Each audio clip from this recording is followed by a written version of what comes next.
केहू से कम, ना बाटी केहू से कम। तू साड़ी के शौकीन गोरी पिस्टल के हम, तू साड़ी के शौकीन रानी पिस्टल के हम, तू साड़ी के शौकीन गोरी पिस्टल के हम।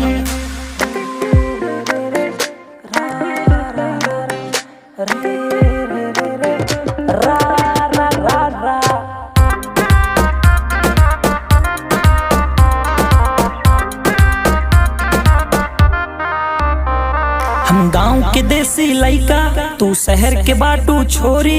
हम मजनू बन के आई, तू लैला बन जा गोरी, लैला बन जा गोरी हमर लैला।